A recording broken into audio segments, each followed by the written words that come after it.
ഇതാണ് UDF ആദ്യം കൊണ്ടുവന്ന മാറ്റം. ഗൈസ്, ഞാൻ നമ്മുടെ ബസ് സ്റ്റോപ്പിലേക്ക് പോവാണ്. UDF വന്നുകൊണ്ട് നമുക്ക് ബസ് യാത്ര ഫ്രീ ആണ്. അതുകൊണ്ട് കാസർഗോഡ് ടു ട്രിവാൻഡ്രം ട്രിപ്പ് പോവാം. എന്റെ റബ്ബേ, KSRTC ബസ് സർക്കാർ സ്ത്രീകൾക്ക് ഫ്രീ ആക്കിയതിന്റെ സൈഡ് എഫക്റ്റ് ആണ് നിങ്ങൾ എന്റെ ബാക്കിൽ ഈ കണ്ടുകൊണ്ടിരിക്കുന്നത്. UDF ആദ്യം കൊണ്ടുവന്ന മാറ്റം. ഇതുകൊണ്ട് ലാഭം സ്ത്രീകളെക്കാൾ കൂടുതൽ പുരുഷന്മാർക്കാണ്. അവർ രക്ഷപ്പെട്ടു. കഷ്ടപ്പെട്ടൊരു ബസ് കിട്ടി, ബട്ട് സീറ്റ് ഇല്ല. കണ്ടക്ടറോട് പുതിയ എക്സ്പീരിയൻസ് ചോദിച്ചപ്പോ പുള്ളി പറയുക, ശമ്പളം ചെറുതാണെങ്കിലും സന്തോഷം വലുതാന്ന്. കാട്ടാക്കട എത്തിയപ്പോ വാഷ്റൂം പോയതേ ഓർമ്മയുള്ളൂ. ഇപ്പൊ എന്റെ സ്ഥാനം ബസിന്റെ മുകളിലായി. ഇനി ബസിന്റെ പുറത്താവൂ എന്തോ. ഗൈസ്, ഇപ്പോഴാണ് ഒരു കാര്യം ഓർത്തത്. ബസ് പിടിക്കാനുള്ള തിരക്കില് ഹസ്ബൻഡിന് ഫുഡ് ഉണ്ടാക്കാൻ മറന്നുപോയി. പുള്ളി ഇപ്പൊ പട്ടിണിയാ.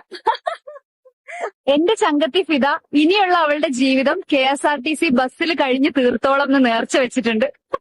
പെൺവേഷം കെട്ടി ഈ ഓഫർ മുതലെടുക്കാൻ ചാൻസ് ഉള്ള ആ ചങ്കിനെ മെൻഷൻ ചെയ്യൂ ഗൈസ്. അടുത്ത വീഡിയോയിൽ